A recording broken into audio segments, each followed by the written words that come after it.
no se conoce que Cunanan haya sido violento con sus clientes, como que lo quería obligar a que se juntaran a charlar porque no lo quería. El genio italiano de la moda no era la primera víctima de Andrew Cunanan.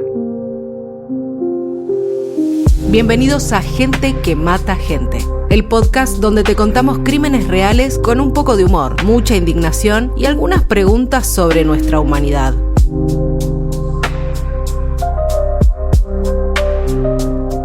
Hoy te voy a contar la historia de Andrew Cunanan. Cunanan. El asesino de Versace. Versace, sí, el de la ropa. El de la ropa. El de la ropa. El diseñador. El diseñador de ropa. Yo creo que esta historia, no sé, tengo la duda, creo que es la primera que conozco, o sea, que veo una serie de crímenes reales, esta historia. Que yo me acuerdo que estaba en Mar del Plata trabajando y cuando iba al hotel, de repente la enganché, de casualidad. ¿Qué era? ¿Esa American Crime History? Sí, American Crime Story. American Crime Story, la temporada 2. Ahí se cuenta todo lo que tiene que ver con este caso. Bueno, está ficcionado, por supuesto, y hay cosas que son reales, otras no. Ya vamos a ver de todas maneras. Quédense escuchando y no olviden de suscribirse al canal si todavía no lo hicieron. ¿Ya le pusieron me gusta a este episodio? ¿Ya siguieron en Spotify? Son cositas, pequeñas cositas que ustedes pueden hacer y a nosotros nos ayuda mucho. No sabemos si les gusta, si no ponen like. Si no ponen me gusta, yo creo que no les gusta. Claro, ahí está. Por omisión. Pero vamos a la historia que nos convoca. El 15 de julio de 1997, a las 9:15 de la mañana, Andrew Cunanan, en una actitud totalmente impune, se acerca a Gianni Versace, que estaba entrando a su casa, o sea, estaba poniendo la llave en el portón para entrar a su mansión en Ocean Drive, Miami, y Andrew estira su brazo a espaldas del creativo de la moda, apunta con un arma y sin titubear dispara 2 veces casi a quemarropa a la altura de la cabeza.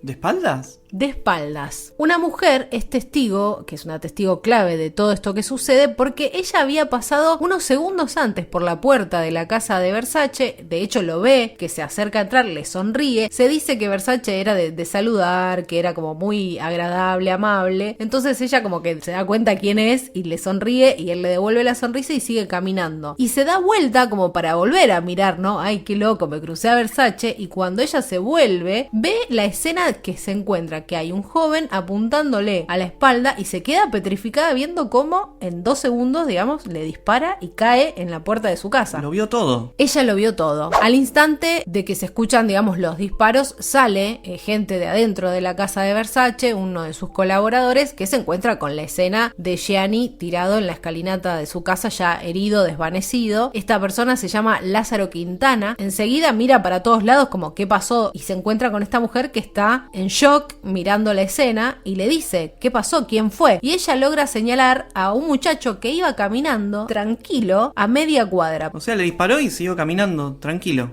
como si nada. Exactamente, ella se va a referir a esta situación como se fue caminando como el pato Donald. ¿Ah? ¿Cómo camina el pato Donald? En bolas, o sea, sin pantalones. Sin pantalones. Así, yo lo que creo entender en la traducción o lo que interpreto de lo que quiso decir la chica, la señora, es que se fue como Pancho por su casa. Claro. Tipo, le disparó a alguien, incluso a Versace, no es cualquier persona, es alguien muy conocido, y se va caminando como si nada hubiera pasado. Realmente llamativo. Este Lázaro Quintana, este colaborador de Versace que estaba trabajando en la casa, corre hacia Andrew Cunanan, pero cuando da vuelta a la esquina se encuentra que Andrew lo está apuntando a él y se queda como, ok, listo, no te sigo más, y logra escapar.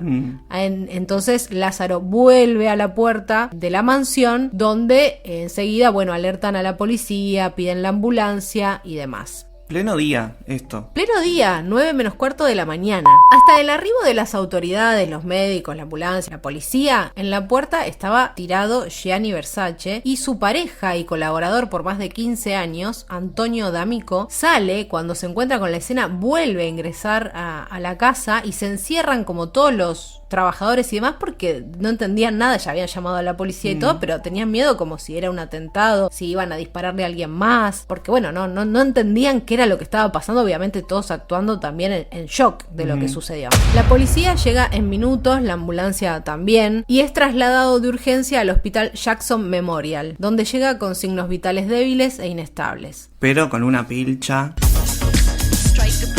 Obviamente vestido con su ropa. Con la tenía mejor una ropa. remera negra con el símbolo de Medusa, que era el símbolo de la marca de Versace, la cara, digamos, de esta diosa griega que tiene las serpientes en la cabeza. El médico dice, pero qué macana manchar esta remera de Versace. Me llama la atención que tu médico habla en italiano.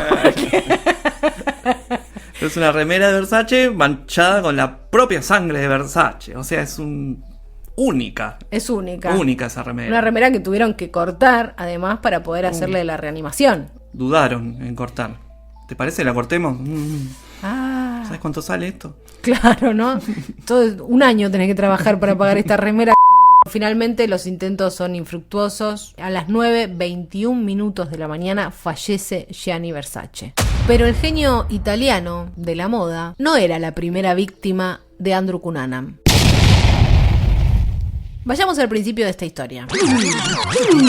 Andrew Philip Cunanan nació en una pequeña ciudad de California llamada National City el 31 de agosto de 1969. Era el cuarto y último hijo de la pareja formada por Marianne Schillaci, estadounidense de ascendencia italiana, y Modesto Cunanan, también estadounidense pero de origen filipino. Modesto. Muchas de las notas que leí, e información, decían esto de ascendencia italiana u origen filipino. O sea, si venís de Italia tenés ascendencia. Si venís de Filipinas tenés origen. Hay como una diferenciación. Está bien. Sí, Europa es ascendencia. Inserte aquí el meme de Peter Griffin con los colores según cómo se dirá tu nacionalidad. Y si bien hacia afuera parecía una familia común y corriente, se sabe que Modesto era violento con su mujer. No era tan modesto con su mujer. Para los golpes no era modesto. Era molesto. Este dato se investiga también porque muchas veces los asesinos en su juventud o en su niñez se conocen, digamos, los casos de que han sufrido violencia o abusos. Entonces, en esa investigación de entender el origen o de dónde viene Andrew Cunanan, se puede llegar a conocer el dato de que su mamá era víctima de violencia de género, pero no hay datos que a él le pasara algo o fuera violento el padre con él. Al contrario, todos los datos que se van revelando de la niñez de Andrew hablan de una educación y una diferencia que hacen con él al respecto de sus otros hermanos, que incluso dicen que hasta llegaron a dejar la habitación principal, o sea, donde dormían sus padres, para que duerma él. Lo sobreprotegieron, ¿sí? Lo ubicaron en un lugar de privilegio, según hermanos, según amigos, o sea, todo el entorno va contando esto de que a Andrew siempre le dieron lo que quisieron y más. Bueno, aprendemos algo sobre la crianza de los hijos hoy. También se sabe que de muy chico mostró un coeficiente intelectual por encima de la media, lo que lo llevó a destacarse en el colegio y ser un poco como el orgullo familiar. Era un bocho. Era un bochito. No era modesto como el padre. No era modesto como el padre. Dijimos que Andrew nació en el 69 y en el 73 muere el abuelo materno, o sea, el padre de Marianne, y por lo tanto ella hereda. Logran comprar una vivienda en la ciudad llamada Bonita, en California. Los nombres de las ciudades de California me hacen acordar a todo lo que se afanó Estados Unidos en México. ¡Oh, my God! Como que una tras otra tienen nombres españoles, castellanos. Y todo California medio que se lo chorearon. Y si no, veamos el zorro. Modesto era marín. Y cuando fallece el suegro, que Marianne hereda este dinero, él se encontraba en Vietnam. No se sabe bien cómo, pero consiguió que le den la baja y se volvió a Estados Unidos, donde hace esta compra, digamos, de la casa y se radica con la familia y comienza a trabajar en el mercado bursátil, es decir, en la bolsa. Estaba mucho mejor económicamente y esto es lo que cuentan, que Andrew fue el más beneficiado. Además de que tenía esta suerte como de favoritismo, consigue ingresar a un colegio que era de Bishop's School en un exclusivo barrio llamado La Joya en San Diego, California. Todo. La Joya, Bonita, San Diego, todo en español. Todo en español. Y este barrio es uno de los barrios más ricos aún hoy. Del estilo de las casas de Enes Gilmeyer. Es un agente inmobiliario. Pueden googlearlo y buscarlo en YouTube. Que se llama Enes Gilmeyer. Se los voy a dejar, sino también en comentarios. Y muestra unas casas de millones de dólares. Increíble. No sé quién vive ahí. Para mí no viven. Yo tengo la teoría de que nadie vive en esas casas, porque son tan grandes que es imposible vivir. Es mi teoría. La teoría del pobre. Es tan grande que no se puede vivir ahí. Pero las tienen como de fin de semana, las alquilan, sí, lavan dinero. ¿Qué es lo que se hace? Lavan dinero, por supuesto. Se graban videoclips. También hacen fiestas, pero no sé si viven ahí o viven ellos y un montón de amigos más que los dejan vivir ahí. Porque son casas que tienen 14 baños. 20 habitaciones. Que son increíbles. 2 piscinas, cine. Es como un pueblo. Es una ciudad. Bueno, ¿una de esas casas se compraron? No. No. Él iba a un colegio en la ciudad donde están esas casas. Ajá. Por lo tanto, en ese colegio iban los hijos de los multimillonarios. Claro. ¿Qué hace? Millonario. El ruido de millonario. Ruido de millonario. No, el ruido de monedas. Eso.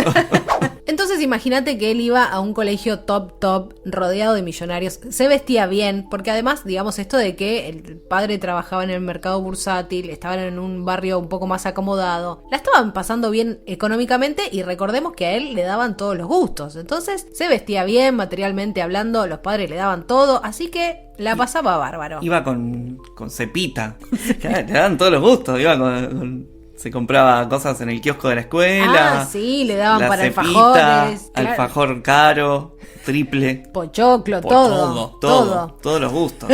Las figuritas del mundial, todo. Dame todo esto en gomitas.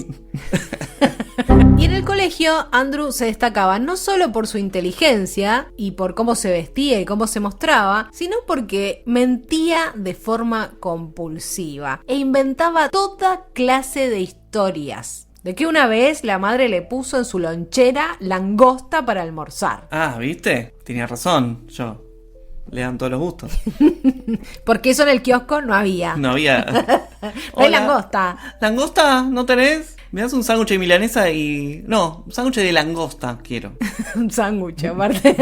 La mezcla ahí se develaba. La pobreza, ¿viste? Como el sueño que tenemos siempre con mi familia, ¿sí? Que la otra vez lo cumplimos, era comprar patinesas. Pues la patinesa era como, la patinesa que venden en la escuela. Y nosotros nunca podíamos comprar la patinesa. Sueños de pobre. Una nueva novela con Simón Puig. Hoy presentamos La Patinesa. Hola, ¿me alcanza para la patinesa? No te alcanza, niño. Bueno, como dijimos, además de mentiroso patológico, Andrew era atractivo, era divertido, era inteligente, era alguien interesante para conversar y además era muy educado. Tenía como toda esta cosa que realmente vos, si no lo conocías, si no sabías de dónde venía, te comías el verso de que era hijo de multimillonario. Claro, de la olla. La joya. De la olla. No, de la olla es la olla popular y la joya, que es joya. Y un poco se develaba esto de su mentira porque hablaba demasiado. Como que decía esto de la langosta, mi mamá me trajo langosta para comer, mi papá tiene un Rolls Royce, porque la otra vez cuando fuimos a Francia, entonces la gente... Y la gente que tiene dinero realmente no está diciendo, mi papá venía en su Rolls Royce, dice, venía mi papá, o sea, listo, ¿me entendés? Claro. Así que nada, si ustedes se quieren hacer pasar por millonarios, bueno, menos es más. Sus compañeros de colegio, que sería el secundario esto, lo recuerdan como alguien que le encantaba mostrarse, ¿qué podríamos decir? Narcisismo. Y desde los 15 aproximadamente se sabe que ya declaró abiertamente ser gay. Algo que quizás hoy, al menos en algunos lugares del mundo, no nos parece tan dramático o especial, pero esto era a mediados de los 80s. También decían que ya desde esa edad frecuentaba bares gay y que se cambiaba el nombre y decía que se llamaba Andrew da Silva o David Morales porque le avergonzaba su origen filipino y prefería hacerse pasar por latino. No descendencia. No ascendencia. Prefería origen latino, porque latino tampoco que... No, latino es todo origen latino. Todo origen. Somos los originarios. Y sí. En el 87 se gradúa con honores de este colegio y se anota en la Universidad de California en San Diego, pero abandonó enseguida los estudios. Cuando deja la universidad, se muda a San Francisco. San Francisco es una ciudad donde la comunidad gay tiene un espacio importante desde los años 60, de dinero, muy exclusivo y glamoroso. Andrew comienza a prostituirse. Es un acompañante, un escort de alta categoría, con clientes de muy alto nivel. De esta manera repartía su vida entre la vida familiar, donde a veces visitaba a su padre y madre, que eran los únicos, digamos, que habían quedado en esa casa, los hermanos ya se habían ido todos, y después se iba a esta otra vida que tenía escondida, digamos, de su familia, donde era acompañante o era trabajador sexual, siempre con personas de mucho dinero. Como habíamos mencionado, Modesto Cunanan, el padre, había estado trabajando en la bolsa durante todos estos años, pero incurría una y otra vez en delitos financieros para hacerse de las regalías. Es decir, cometía fraudes y estafaba gente. Se queda con vueltos. De acciones, de bolsa. Bolsas grandes. Con la bolsa se quedaba. Con la bolsa de vueltos. Bolsa de vueltos. En el 88 descubren lo que está haciendo Modesto. Modesto. No muy modestamente. Él sabe que lo va a venir a buscar la policía, el FBI, quien sea que estuviera, digamos, investigando estas estafas que él estaba cometiendo. Por lo tanto, sin decirle nada a la familia, vende tanto la casa donde vivía con la mujer como otros bienes que tenía y se fuga a Filipinas. O sea, vende la casa ¿y la mujer? Por ahí vendió a la mujer también. Era paquete completo. Era como mobiliario y con esposa. Con esposa, todo. Tenés la vida hecha. Mirá. Amueblado y con esposa. Todo. Todo. En ese momento, Mary Ann y Andrew se quedan prácticamente en la calle y sin ningún tipo de sostén económico. Se conoce que es en ese momento que Andrew decide decirle a la madre que es gay, cosa que afecta todavía más a Mary Ann porque era una señora hija de italianos muy religiosa y por lo tanto ser gay era algo demoníaco. Dios mío, Dios mío. No sé hablar italiano. Sí, ya nos dimos cuenta todos. ¡Mamma mía! Mamá, padre mío. ¿Ma qué dice, Andrew? El demoníaco. El demoníaco. Chacocha. ¿Te gusta la...? El demonio. Te meten el demonio por ahí. Mamma, io sono gay. Mamma, il demonio è Modesto che non dejò la calle, mamma. Io sono un buon muchacho. Bueno, muchacho, pero gay. Papo papa, papa, pipu, pipu, papà, papa. Tu sei un pazzo, va via di qui. Bueno, en esa discusión, que no fue tan... Que no fue en italiano. No fue en italiano. Ni fue graciosa.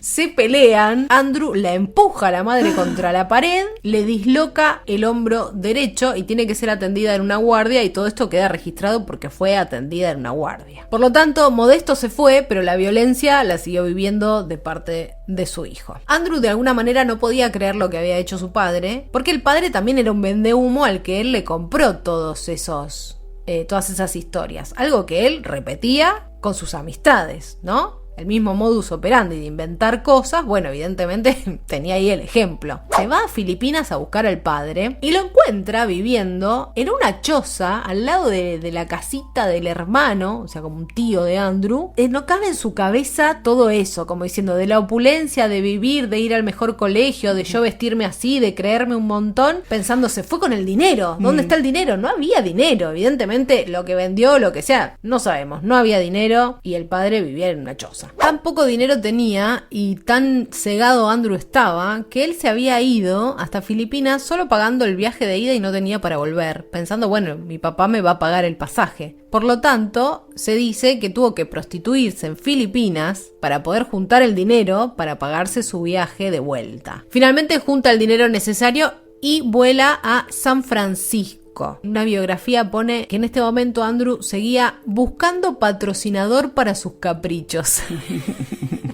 Y nosotros también estamos buscando patrocinadores para nuestros caprichos, que este capricho es este podcast. Pero lo que más queremos que es... que pongan like, que comenten, que se suscriban. De donde estés escuchando, suscribite, compartilo. Ayúdanos a crecer, dale. No queremos vivir en una choza como el padre Andrew. Modesto. Bueno, esto ya es fines de los 80s, principios de los 90, donde Andrew va a seguir trabajando como acompañante y además va a empezar un consumo de drogas de todo tipo, cocaína, metanfetamina, popper, y por lo tanto la gente que lo conoce o las amistades que le quedaban, digamos, del colegio y de la vida misma, empiezan a notar cambios en su humor y que Andrew, que era como muy educado, como cortés, empieza a estar iracundo, a tener ataques de ira, a contestar mal, a de repente, viste, como que se le chiflaba el moño y después volvía a estar tranquilo. En el 90 conoce a Jeff Trail, un ex oficial de Marina. Era también gay, pero no lo decía abiertamente y se ve como deslumbrado con esa libertad que ve en Andrew. Como esto de me encantaría poder estar así o ser así, pero yo no puedo. Dijimos, un ex oficial de Marina. No había salido del closet y en un momento renuncia a la academia. Como toda parte del ejército súper homofóbico, sobre todo en esos tiempos donde muchas cosas no se hablaban. Quizás hoy, bueno, hay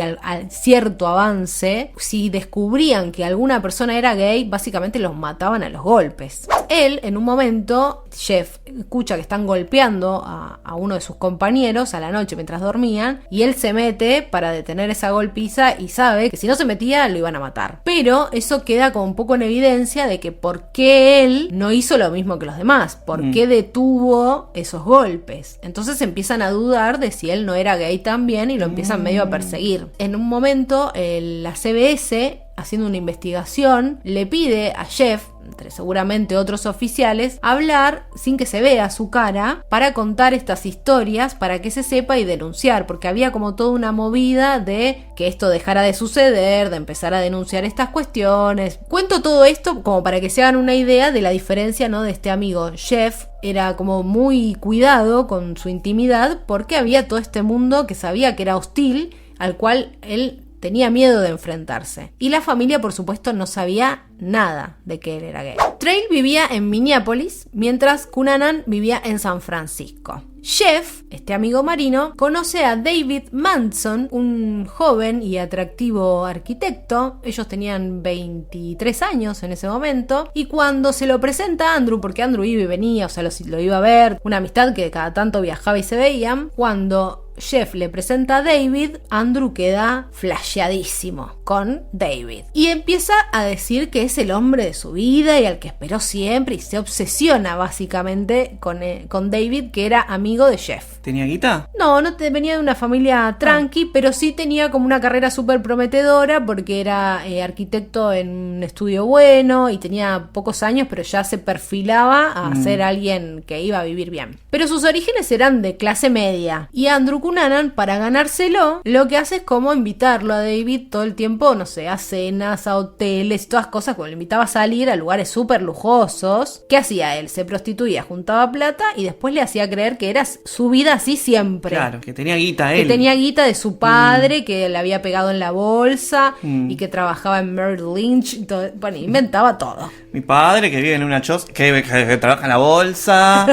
Dijiste que tu padre vivía de la bolsa. No, que en una choza, vivía con una bolsa. Con una bolsa. Se pone una bolsa para cuando llueve. Que levanta latas en una bolsa. Claro, le encantaba inventar toda su vida así, hacía Súper aparentar que opulenta. era súper millonario. Exactamente. Y ganarse el cariño de David, que había tenido, pareciera ser, no hay seguridad, alguna historia con Jeff, pero ahora eran amigos y no mostraba mucho interés en Andrew.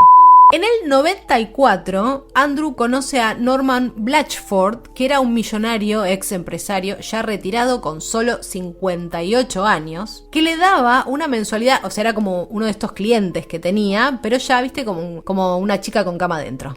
Fijo, tenía un fijo. Tenía un fijo. Entonces le daba una mensualidad de $2.500, autos de lujo a disposición, viajes frecuentes a Nueva York para ir a ver obras en Broadway, vacaciones en las costas francesas y una tarjeta de crédito sin límite. Y sándwiches de langosta.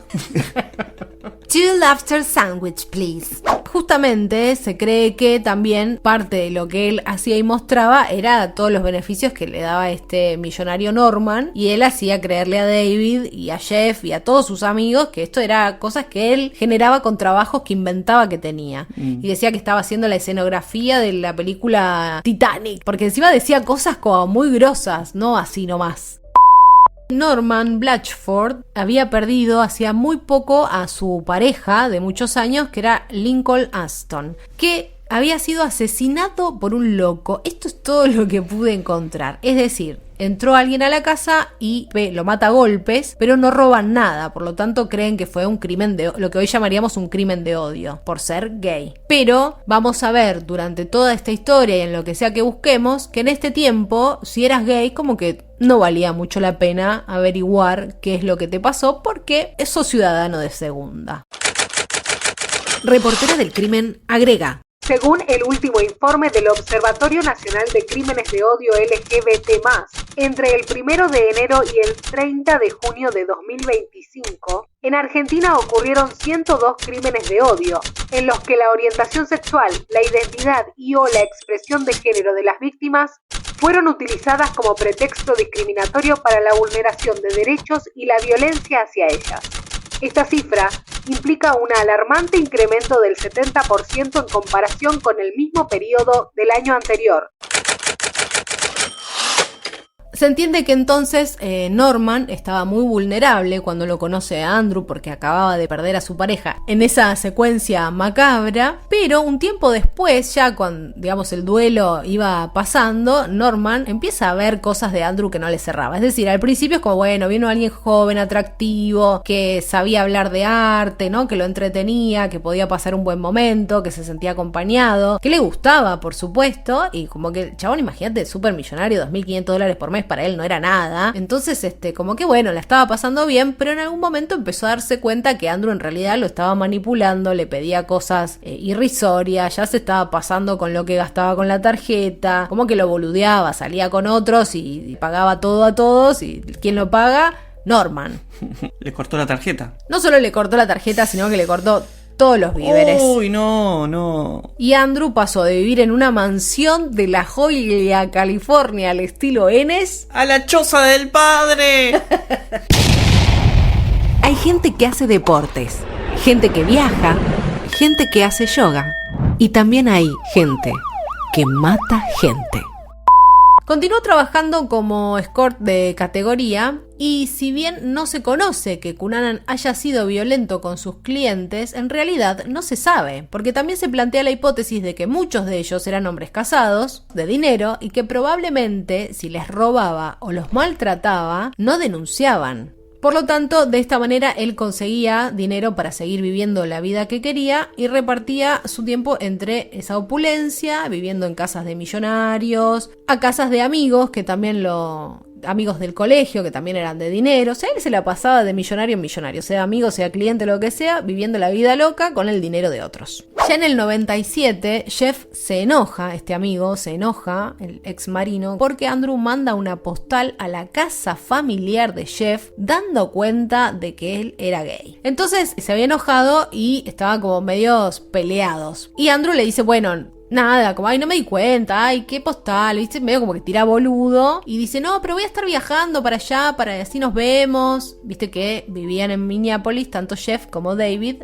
y Andrew no, pero viajaba a verlos. ¿Por qué no nos juntamos y charlamos y ponemos las cosas claras y nos amigamos todos? Y medio que David tampoco tenía ganas de ver a Andrew, porque ya estaban todos hinchados las bolas de sus mentiras, de sus tejes y manejes, de cómo los usaba, de que estuviera obsesionado con él cuando ya te dije que no me interesás y seguía diciéndole me quiero casar con vos. Insoportable. También los dos les daba cosa, viste, esta cosita de ay, no sé, pero decirle que no, y pero pobre, y pero está solo. Ellos como muy empáticos de saber que era alguien que no estaba del todo bien y que evidentemente inventaba todas esas cosas porque su vida no era linda, y ellos como muy amablemente lo seguían recibiendo aunque no tenían ganas. El 26 de abril de 1997 David va a buscar a Andrew al aeropuerto. ¿Qué novela? Hasta ahora es como una novela. Le estoy contando una novela, de chicos. California, la están dando en Telefe a la tarde.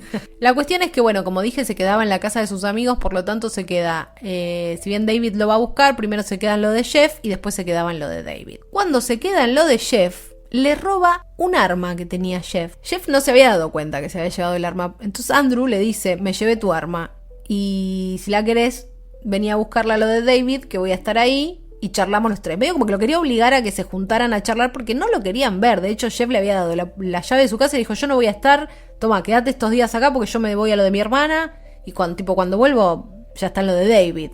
Ya en la casa de David llega Jeff, justamente por esta cita forzada que genera Andrew. Pero sabiendo que tiene un arma. Sabiendo que le robó el arma, Es raro. pero en esto de que el chabón nada, es insoportable. O sea, nadie nunca pensó que podía matar a nadie. No sabemos cómo se dieron exactamente las circunstancias a partir de este momento, pero bueno, vamos a plantear lo que es la hipótesis de la investigación. David vivía en un edificio, por lo tanto baja a abrirle la puerta a Jeff, y cuando suben y Jeff ingresa al departamento de David, Andrew lo ataca con un martillo y le martilla la cabeza hasta destrozarla prácticamente. No.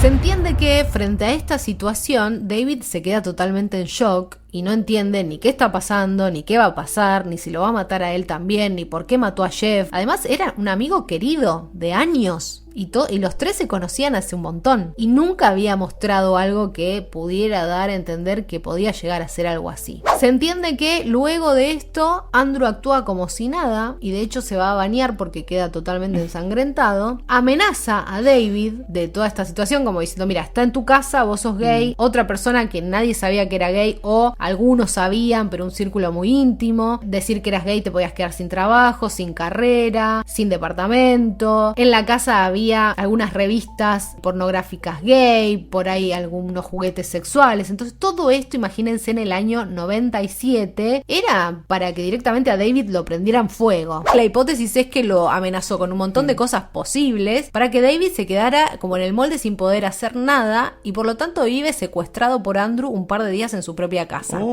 Porque Andrew estaba armado. Claro. No lo olvidemos. Finalmente Andrew decide, entendemos, tomar el auto de David, era un Jeep Cherokee rojo, y se va con David secuestrado. Lo que pasa es que compañeros de trabajo de David les extraña justamente que el lunes no se presente, porque esto fue todo un fin de semana, no se presente a trabajar, no sé si el lunes o martes, va una compañera de trabajo a ver qué le pasaba, no contestaba el teléfono, no aparecía y era muy extraño, no era un chico de hacer algo así, y como no logran que nadie abra la puerta, bueno, entran con el portero. Cuando entran con el portero ven todo un reguero de sangre en el piso que si bien estaba como lavado, se puede observar fácilmente y enseguida llaman a la policía. Cuando llega la policía encuentra el cuerpo de Jeff envuelto en una alfombra atrás de un sillón. Y la policía lo primero que pregunta es, bueno, ¿cuáles son las características de David? Esta compañera de trabajo le dice, bueno, él es rubio, es así, es asá. Y después dice, ¿estuvo con alguien? Y ahí ella recuerda que un par de días antes habían salido con un tal Andrew y dice, sí, Andrew Conan, Kuneinan,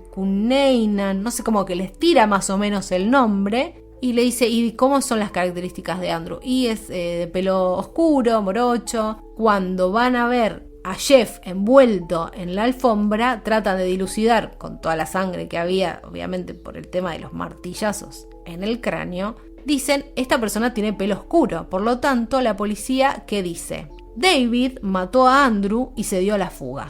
Esa es la hipótesis de la policía. Porque además se encuentran toda la escena armada por Andrew de las revistas pornográficas, los juguetes sexuales y todo para que enseguida digan que el loco de David era un gay loco que mató gente, que mató a Andrew y listo. Bueno, le salió bien. Por ahí pensado fue desfigurarle la cabeza. Pudo haberlo pensado fríamente y decirle voy a destrozar la cara para que nadie lo pueda identificar. De todas maneras, cuando llega a la morgue, algo tan simple como encontrarle la billetera en el pantalón y dicen no es Andrew, No es lo Jeff. no lo pensó tanto. No lo pensó tanto. Tanto no lo pensó. Luego, la policía va a decir entonces que a Jeff lo mataron entre los dos y se dieron a la fuga, porque por algo no estaban ninguno de los dos por ningún lado. Y la familia de David va a decir todo el tiempo, y los conocidos y todos, que no puede ser, que no puede ser y que no puede ser y que no digan eso, pero hasta en los medios sale que buscan a David por la muerte de Jeff. Un par de días después de estar secuestrado por Andrew, yendo camino a Canadá, porque quería huir a ese país, se entiende que para al costado del lago Rush, y se entiende que le hace como este engaño de decirle a David baja y andate, y cuando David baja de la camioneta hace unos pasos, era un lugar desértico, ¿no? Cerca de un lago, o sea, no había nadie, ni nada, ni casas, ni nada, y cuando hace algunos pasos le dispara por la espalda. Cuando el 3 de mayo la policía encuentra el cuerpo de David, descarta la idea de que eran dos homicidas. No me digas. Somos muy inteligentes. Mientras tanto, mancharon su nombre y su historia, ¿no?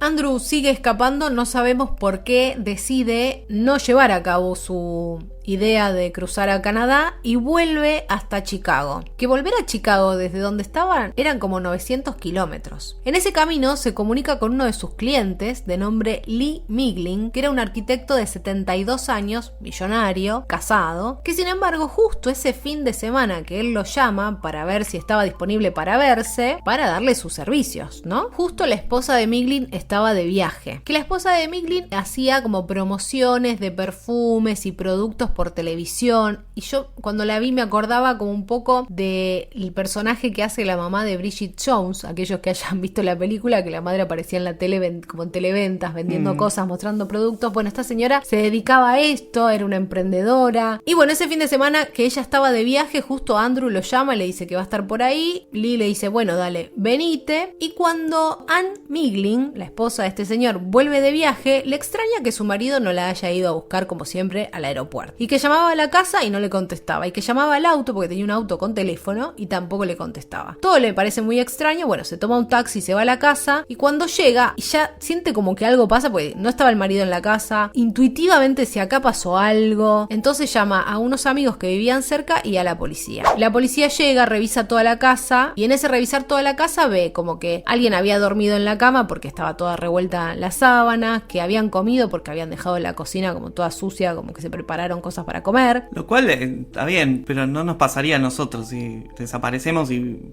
viene la policía acá. Acá durmió alguien porque está la cama sin hacer, acá están los platos sucios. Así que recién comieron.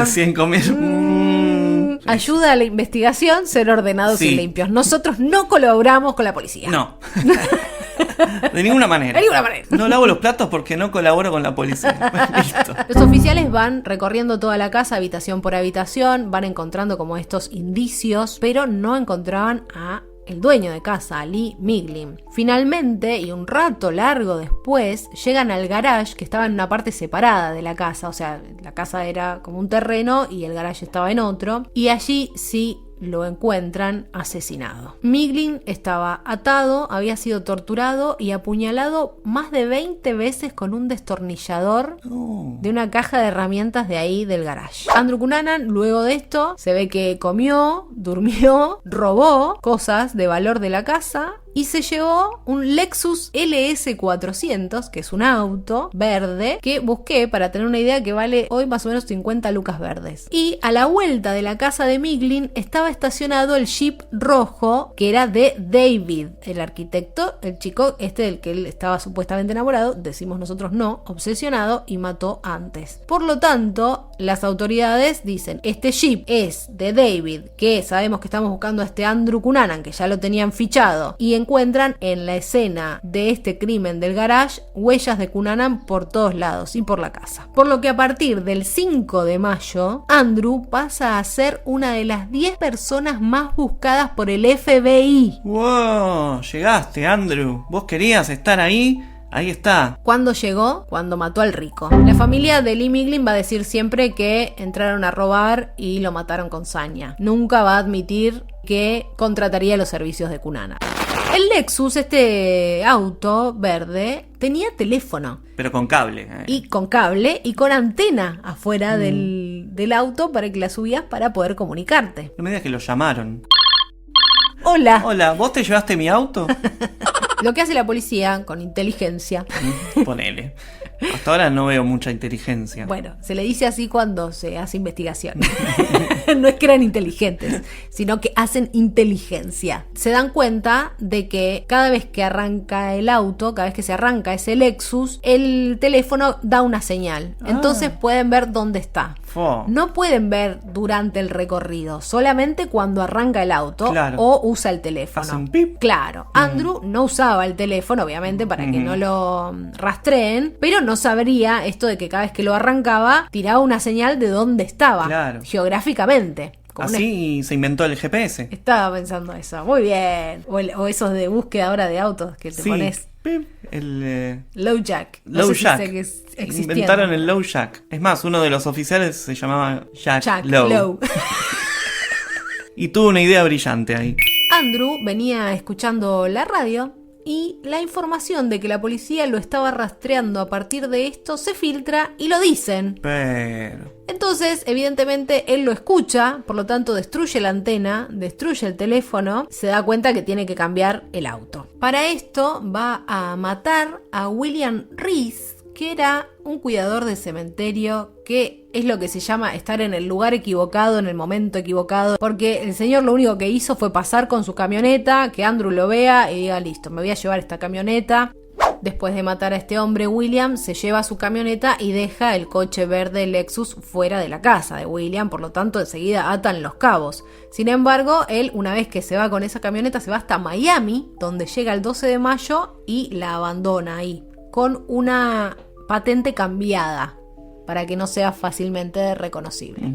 En Miami se aloja en un hotel de medio pelo, con un nombre falso y un pasaporte falso francés, decía que venía de Francia, que tenía familia francesa, y ahí se queda un par de meses. ¿En el hotel? En el hotel, porque pagaba todo efectivo. ¿Qué hacía él? Salía, trabajaba, traía plata, pagaba, y la gente del hotel dice que incluso era una persona súper educada, que la habitación estaba limpia, que no generaba problemas, que pagaba al día. Entonces para ellos como que nada les llamaba la atención de este chico. Tampoco siendo una de las 10 personas más buscadas del mundo del FBI. Del mundo del FBI. El mundo del FBI, con Leonardo Greco.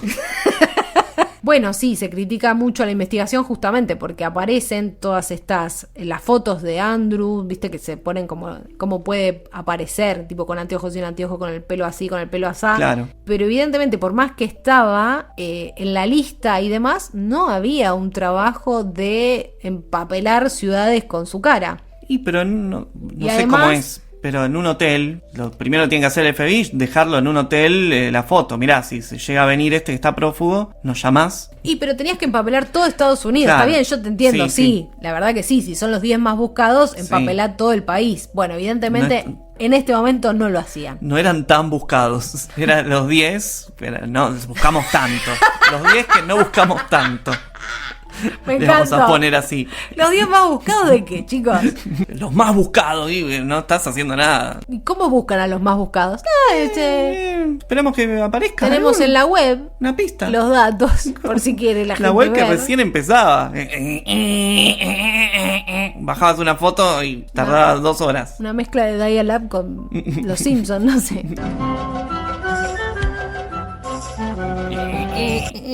Los más buscados. ¿Tiene una foto? No. ¿Cómo busca? No sé, los ponemos en la lista y... No sé, está la lista. ¿Y dónde está la lista? Ahí en la oficina del FBI. Está la lista y acá están. Quieren ir a verla la gente porque no tiene voluntad. No tiene voluntad. El ranking. Es un ranking. Es el top 10. En este hotel se hace amigo de Ronnie, un muchacho con el que a veces compartía estadía, compartían drogas y conseguían clientes para subsistir. El 7 de julio, Andrew lleva a una casa de empeño una de las monedas de oro que le había robado a Miglin, este señor que mata en la casa, que después llega la señora. El Lexus. Que se robó el Lexus, exacto. Se había robado unas monedas de oro muy específicas y cuando va... efectos especiales. Y cuando va a la casa de empeño a venderla, le hacen completar, porque una casa de empeño totalmente oficial, le hacen completar sus datos y completa sus datos reales. Andrew Philip Cunanan presenta documento real, todo, firma. Después que lo atiende en el comercio, la empleada, esta señora, lo que hace es dar aviso de esta transacción a la policía porque la ley establece que se haga en estos casos. O sea, cuando son elementos como que quizás no tiene todo el mundo, quien sea que te los venga a vender y vos los comprás, tenés que dejar un registro de quién era esa persona y todo por justamente los robos y demás. Claro.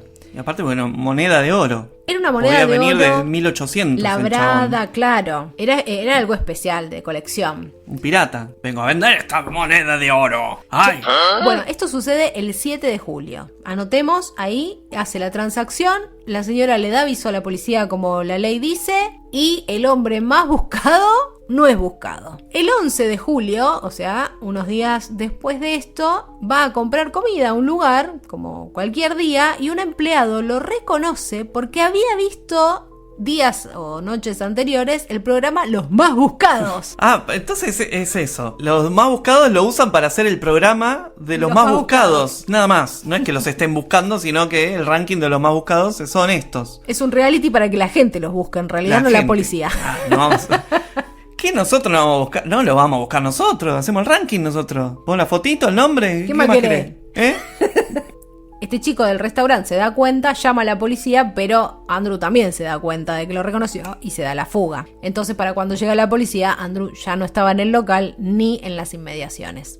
Luego va a llegar ese 15 de julio por la mañana, donde se cree que esperó a Gianni Versace frente a su casa. Ah, cierto. Estaba tan compenetrado con tal historia que me olvidé que había matado a Gianni Versace. Claro, la historia empieza justamente con ese 15 de julio, donde Andrew Cunanan se vuelve mundialmente conocido por haber asesinado a Gianni Versace. Se sabe que lo esperó frente a su casa y que al verlo llegar se abalanzó con esa sola idea de terminar con su vida, aunque nadie sabe realmente por qué. Y estando prófugo, aparte de haber matado a toda esta gente. Gianni Versace fue la quinta víctima de Andrew Cunanan.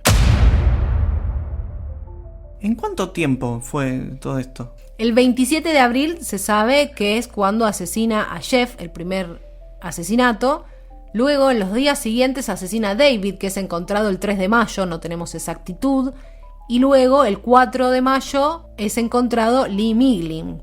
Por lo tanto, el 5 de mayo se da el aviso de los más buscados. Se lo ingresa a esta lista. Y ahí van a pasar 2 meses donde él está prófugo y tranquilo viviendo en Miami como si nada pasara. Claro, se olvidó. Y recién, el 11 de julio, cuando este empleado lo ve, da aviso de que está en Miami y ahí llega la policía a decir, está en Miami, vamos todos para Miami, el FBI y demás. Vamos para Miami. Vamos para Miami, chicos. Miami me lo confirmó. Y cuando llegan ahí también, ¿qué pasa?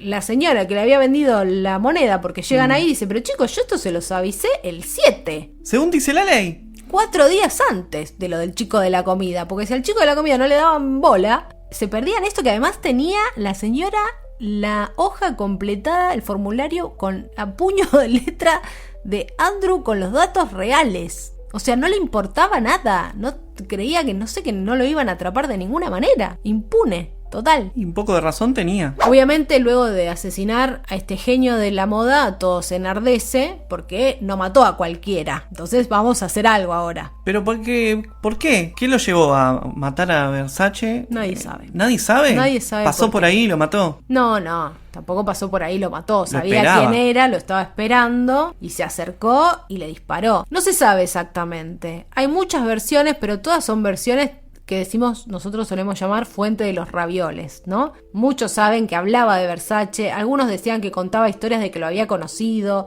pero como él era un mentiroso patológico, nunca vamos a saber si realmente lo conoció o si era uno de los tantos versos que inventaba. Después tenía una obsesión un poco con el famoso multimillonario que era gay, ¿no? Y que no mucho tiempo antes lo había dicho a viva voz, porque si bien en el mundo interno de Versace se conocería que era gay y que Antonio D'Amico era su pareja de hacía más de una década, no se había hablado en los medios hasta un par de años antes que él sí lo cuenta. Entonces hace una nota en una revista que se llamaba The Advocate, creo si no me equivoco, donde va a contar que Antonio D'Amico es su pareja hace más de 10 años. No solamente su colaborador, porque él también diseñaba toda una línea deportiva de Versace. Claro, que de amigo no tenía nada.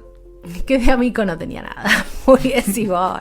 Los siguientes días, Andrew sí va a estar escapando de la policía. Ahora sí, su cara va a estar en todos los medios. Van a estar hablando de él todo el tiempo en la radio. Van a estar mostrando su foto en todos los canales de televisión. Va a haber empapelado todo Miami y todo el Estados Unidos y todo el mundo con la cara de Andrew Cunanan. Llegaste, Andrew, ahí está. Y lo que él hace en este periodo donde se va escapando es ir a ocupar casas, lindas casas, donde tenés una heladera llena porque de repente es la casa de fin de semana de alguien o de vacaciones. Entonces está como, tenés todos los placeres y todo servidito, y él se va a ir como a alguna casa así, va a ocupar una, y luego se va a ir a una casa flotante también. Busquen la casa flotante, o sea, ustedes imaginan un barquito. No, una casa en el agua ahí en el mar, en Miami Beach, a todo culo, vamos a decir.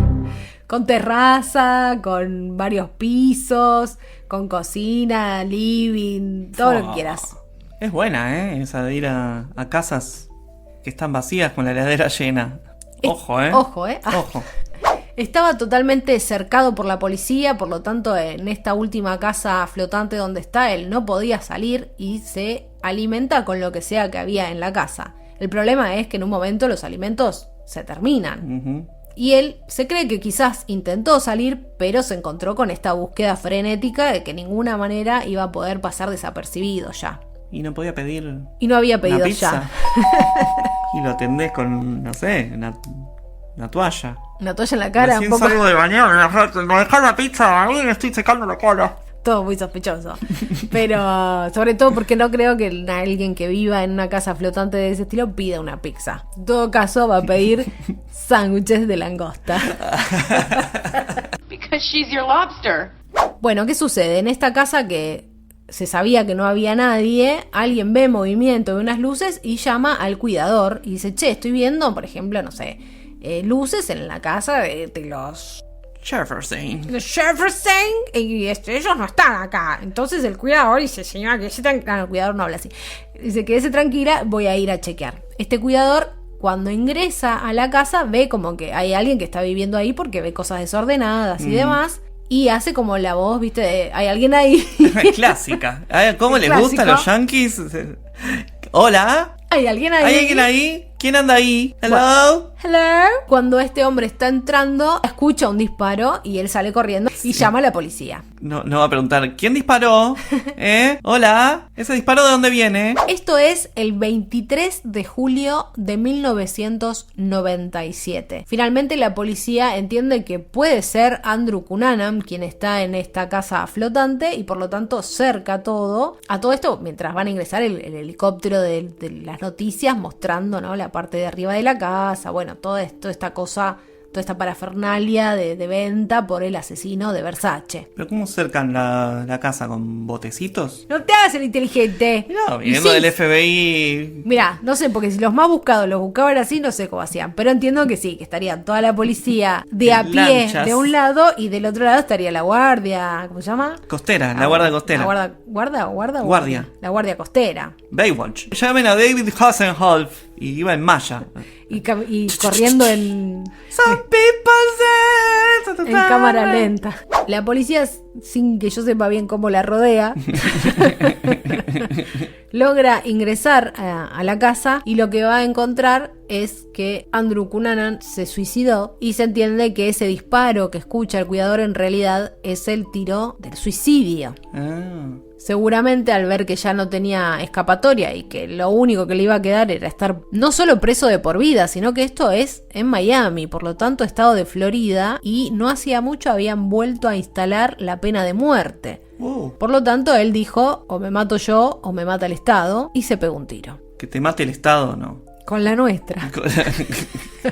Con la plata de los contribuyentes, no, me mato yo mismo. Del caso se van a decir muchas pavadas e ideas incomprobables para vender, muchas homofóbicas, y si bien a Cunanan se lo considera un asesino en serie, dado que mató a más de 3 personas en al menos 2 ocasiones, con una firma o signo claro, es decir, hombres gays insertados en la sociedad con éxito, también se lo considera lo que se denomina un spree killer, o asesino relámpago, o asesino itinerante. Esa es la traducción de spree killer. Alguien que mata en diferentes lugares en una seguidilla de actos que de esta manera incluirían a William Reese, que era el cuidador del cementerio, al que lo mata para robarle la camioneta y seguir con la fuga. Y no era gay.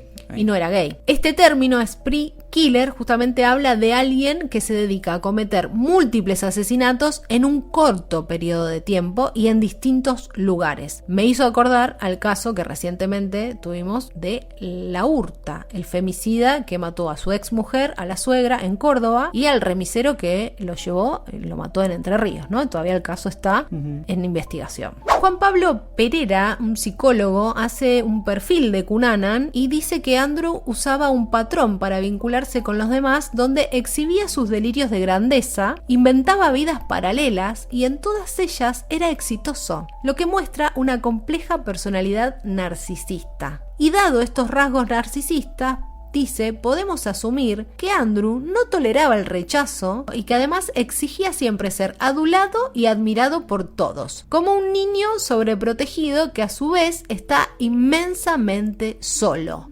Bueno, pero por ahí, pensando en otros niños solitarios, Steven Spielberg se ponía a jugar, estaba solo en su imaginación y hizo películas.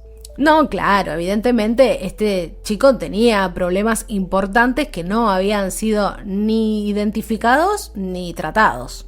Si buscamos en Wikipedia, la ocupación dice asesino en serie. Mira, se lo ganó. Además, que todos los trabajos que decía que tenía eran todos mentiras, así que está bien, es lo único que podían decir. Entonces Versace medio que la ligó ese día porque se cruzó con Andrew Cunanan. En la camioneta roja última, la que le roba a este señor William Reese, el cuidador de cementerio, cuando la policía lo encuentra la camioneta, va a encontrar dentro un montón de recortes de todos los diarios que hablaban y revistas sobre él, sobre Andrew Cunanan y todos los homicidios que había cometido. Ah, coleccionaba. Estaba coleccionando sus propios asesinatos publicados. Tengo una teoría entonces, porque ya estaba en una que había matado un montón de gente, la policía lo estaba buscando, el FBI, uno de los 10 más buscados, estaba al horno, entonces siendo quien era Andrew Cunanan, que quería ser grande, importante, dijo, acá vive Versace, voy a matar a Versace, así quedo en la historia, porque total ahora me van a encontrar, me voy a quedar o preso toda la vida, me van a matar, y lo mato a Versace, me mato yo, y quedo en la historia, y listo. Muy buena tu teoría, Simón. La verdad que sí, le aplaudo de pie, no me levanto porque estoy grabando, pero... Pero tampoco estás aplaudiendo.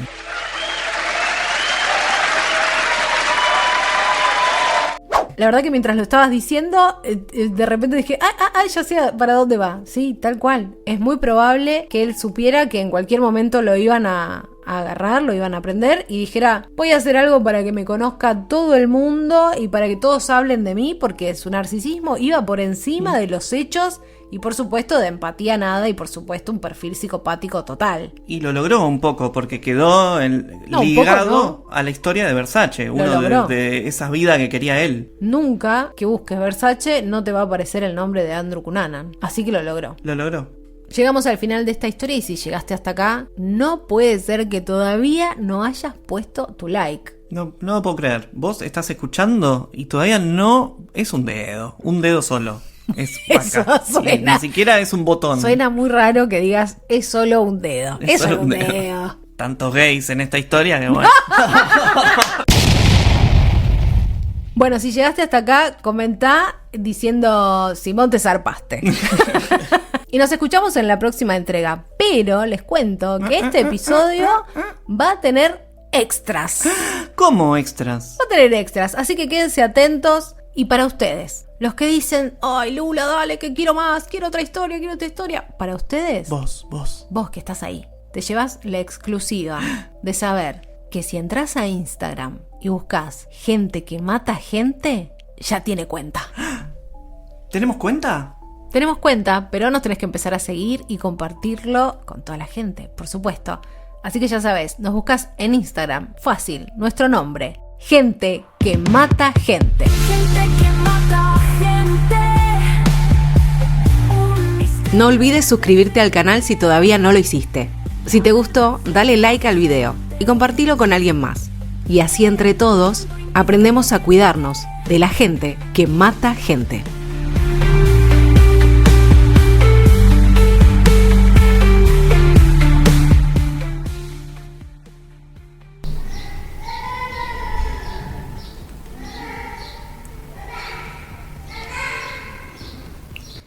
Necesitamos un Andrew que venga. Andrew en el piso 3, por favor. Andrew se lo solicita. Presentarse en el piso 3. Niño suelto. Mientras grabamos.